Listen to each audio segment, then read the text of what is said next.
Bismillahirrahmanirrahim. Assalamu alaykum, hürmetli körümeller. İstiklal kündülük haberlerini görüşünü kızgın karşılamız. Ben Erşidin İdiqut. Tövende vatanımız Şarkı Türkistan ve dünya gün tertibiga alakadar mühim haberlerini huzurunla sunumuz. Kanadıqtınlar ekranımızda olsun. Şarkı Türkistan'dan Kırgızistan ve Özbekistan'a tutaştırıldığan tümür yol türü qo'zg'atildi. Sharqiy Turkistondan Qirg'iziston va O'zbekistonga tutaştırıldığan tümür yol qurilishi turini qo'zg'atish murosimi 27 dekabr Qirg'izistonda o'tkazilgan bo'lib, bu qurilish turining 30 yilga yaqin planlanganligi bildirilgan. Xitoy O'rta Osiyo boshliqlari yig'ini 2023-yili 18 maydan 19 maygacha Shanxida o'tkazilgan bo'lib, yig'inda Xitoy, Qirg'iziston, O'zbekiston temir yo'li turi haqida birlik hosil qilingan edi. Buning natijasida 2024-yili 6-iyun Beijingda atalmish Xitoy, Qirg'iziston, O'zbekiston temir yo'l qurilishi to'g'risidagi 3 taraf hukumatlararo kelishimining imzo qo'yish murosimi o'tkazilgan edi. Xitoy xalq to'rining aloqador xabarida qayd qilinishicha, navbatdagi turli xizmatlarning ilgirlash ahvoliga qaraganda, temir yo'l qurilishi 2025-yili 6-oyda rasmiy boshlandi ekan. Qurilish vaqti 6 yil ekan. Mazkur temir yo'l Qashqardan boshlanib, Qirg'iziston orqali O'zbekiston tavasiga kiradigan bo'lib, umumiy uzunligi 523 kilometr keladi ekan. Xabarda Sharqiy Turkistondan va Xitoydan to'shilgan turli mahsulotlarning bu temir yo'l orqali O'rta Osiyo davlatlariga texmo tez va qulaylik yetib boradiganligi qayd qilingan. Yaqinqi yillarda Xitoyning O'rta Osiyodagi ta'siri borgan sari kuchayotgan bo'lib, savdo, harbiy, siyosiy, axborot, ma'arif qatorliq ko'plagan sohalarga chetilmoqda. Xitoy bu orqali O'rta Osiyo ellarida Xitoyga qarshi ovozlarni bostirishga, xususan Sharqiy Turkistondagi irqiy qirg'inchilikni yoshirishga urinmoqda. Amerika Davlat Mudofaa Ministrligi 2024-yillik dokladida Sharqiy Turkiston masalasiga alohida o'rin bergan bo'lib, Xitoyning Shanxay hamkorlik tashkiloti orqali O'rta Osiyo ellari bilan munosabatini kuchaytirganligi, bu davlatdagi Uyg'urlarni nazorat qilish va iqtisodiy manfaatini qo'g'dash uchun hamkorlik mexanizmidan foydalanganligi qayd qilingan edi. Uyg'ur qo'mondan Suriyada diviziya generalligiga tayinlandi. Suriyada harakat qilayotgan Turkiston Islom partiyasi Sham sho'basining harbiy qo'mondoni Abdul Aziz Davud Suriya Davlat Mudofaa Ministrligining 133-diviziya generali bo'lib tayinlangan. General Zahid 1977-yili 3-oyning 7-kuni Sharqiy Turkistonning Aqsuv shahridagi dindor oilada dunyoga kelgan bo'lib, 1996-yili Qur'on Karimni tamomlab murattab qori bo'lgan. 2021-yili Suriyada harbiy fakultetni bitirgan bo'lib, 2011-yildan hozirga qadar harbiy mas'ul va qo'mondonlik vazifalarini o'tagan. Ma'lum bo'lishicha, General Zahid 1996-yildan boshlab Xitoyga qarshi harakatlarni davom qilib kelgan bo'lib, 2011-yildan boshlab Turkiston Islom partiyasining oldingi sepining mas'uli bo'lgan. Keyin Suriyada qo'mondonlik vazifasini o'tagan. Bu jarayonda 2013-yili Halab shahri atrofidagi strategik harbiy gazarmalarni Asad armiyasi qaytarib olish, 2015-yilidagi Jisr Shug'ur shahri va Abu Zuhur harbiy aerodromini qaytarib olish, 2016-yilidagi Halab shahri muhosiralarini bosib o'tish, 2018-yilidagi Suraqibning sharqiy shimoliy rayoni jangi, 2020-yilidagi Nirabni qaytarib olish va Jabal Zaviya rayonlarida yuz bergan shiddatli janglarda harbiy qo'mondon bo'lib, natijasi alohida ko'zga ko'ringan.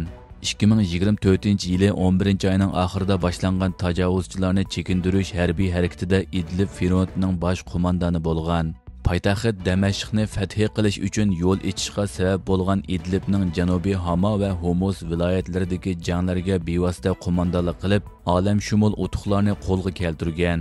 Turkiston Islom partiyasining Suriyaning Sham sho'basi Suriyada harakat qilayotganiga 10 yildan oshgan bo'lib, Xitoyning Uyg'urlarga qaratgan eg'ir bostirish, irqiy qirg'inchilik terror siyosati sababli qochib chiqqan Uyg'urlardan tashkil topgan.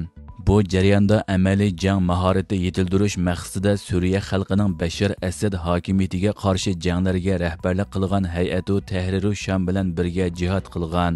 Jamoat yaqinqi kunlarda tashviqot faoliyatini kuchaytirish bilan birga Hay'atu Tahriru Sham bilan birga turlik janglarga qatnashgan. 11 ayning oxirida Suriya qo'zg'olonchilarining hujumi qo'zg'alib, uzun o'tmayla Turkiston Islom partiyasining Asad qismlariga qarshi jang qilayotganligi haqidagi sillar tarqalgan edi. Yana bir simda bo'lsa, ularning tanki haydab, hilal oy bilan yulduz belgisi tushirilgan ko'k bayroqlarni lapildatgan holda Damashqqa kirganligi ko'rsatilgan edi. Suriya ichki urushi bo'yicha mustaqil tadqiqotchi Ayman Javod al-Tamimiyning muxbirlariga aytishicha, Suriya qo'zg'olonchilarining g'alabasida Turkiston Islom partiyasi ko'rinarli rol olgan. Bashar Asad hokimiyatining yiqilishi va Hay'atu Tahriru Shamning Suriyaning hokimiyatini qo'lga olishi kuchli g'ulg'ula qo'zg'agan bir paytda Turkiston Islom partiyasining qo'shin sipidan o'rin olishi va Xitoyga qarshi bayonotlari xalqaro taratqularning va muhojiratdagi Uyg'urlarning alohida diqqatini qo'zg'agan edi. Xitoyning quyosh energiyasi sanoati Pokistonga yuzlanmoqda. Xitoyning quyosh energiyasi taxtisi sohasi Amerika va Yevropa bozorlarida cheklamaga uchirgandan keyin Pokistonga yuzlanishga boshlagan. Amerika ovozining bugungi xabarida bildirilishicha, Xitoyning quyosh energiyasi mahsulotlari Amerika va Yevropa bozorida to'kma qilib sotilishga va majburiy emgakka qarshi tadbirlarga duch kelganligi sababli Pokiston bozoriga iqishga boshlagan. Xitoyning quyosh energiyalik batareya taxtisi va ularning muhim zapchaslari Pokistonga yuzlangan bo'lib, dunyodagi 6-cho'ng quyosh energiya batareya bozoriga aylangan. Amerika va Yevropa davlatlari Xitoyning quyosh energiya batareyasi qatorliq muhim zapchaslariga yuqori tamojni beji qo'ygandan buyon Xitoyning quyosh energiyasi materiallarini ishlab chiqaruvchi shirkatlari diqqatini Pokistonni o'z ichiga olgan rayondagi boshqa davlatlarga qaratgan. Bildirilishicha, 2021-yildan buyangi 4 yil ichida Xitoy Pokistonga 4 milliard 100 million dollar qiymatidagi quyosh energiyasi mahsulotlarini eksport qilgan bo'lib, bu turalg'u, sanoat, savdo va hukumat tarmoqlarini 27 ming megawatt quyosh energiya batareyasi bilan ta'minlagan. Bu Pokistonning quyosh energiyasiga bo'lgan ehtiyojini ko'rsatib beradigan. Energiya va muhit aql ombiri yaqinda e'lon qilgan qayta hosil bo'ladigan birinchi energiya nomli tadqiqot dokladida aytilishicha, bu tadqiqot Pokistonni dunyodagi 6-cho'ng quyosh energiyasi bozoriga aylantirgan bo'lib, Pokiston bu sohada Xitoyning 3-cho'ng eksport bozoriga aylangan.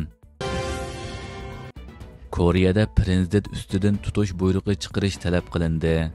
Janubiy Koreyada 3-dekabr e'lon qilingan harbiy holatga munosabatlik tekshirishda prezident Yoon Suk Yeol ustidan tutish buyrug'i chiqarish talab qilindi. Yunhab agentligining xabarida bildirilishicha, yuqori darajalik cheriklik tekshirish ishxonasi bilan bosh soqchi idorasi va davlat mudofaa ministrligining o'rtaq tekshirishini nazorat qilayotgan mas'ullar prezident Yoon ustidan tutish buyrug'i chiqarish uchun Seul harbiy rayon sud mahkamasiga iltimos sungan. İsyan va huquqidan qalaymaqan foydalanish gumoni bilan boshlangan tekshirishda prezident Yoonning 3 qitim guvohlik berishga chaqirilganligi, biroq uning chaqiriqlarga javob qaytarmaganligi eskartilib, tutish buyrug'i chiqarish talab qilingan. Bu Janubiy Koreya tarixida tunji qitim vazifa o'tayotgan prezident uchun tutish buyrug'i chiqarishni talab qilish hisoblanadigan. Prezident Yoon Suk Yeol 3-dekabr kechda davlat televiziyasida o'qituvchi partiyalarni ayblab, harbiy holat e'lon qilgan edi. Biroq parlament harbiy holatga qarshi bilat tashlab, harbiy holat qarorini amaldan qoldirishi va orqadan ministrlar kengashidimi ovozga qo'yilishi bilan harbiy holat bekor qilingan edi.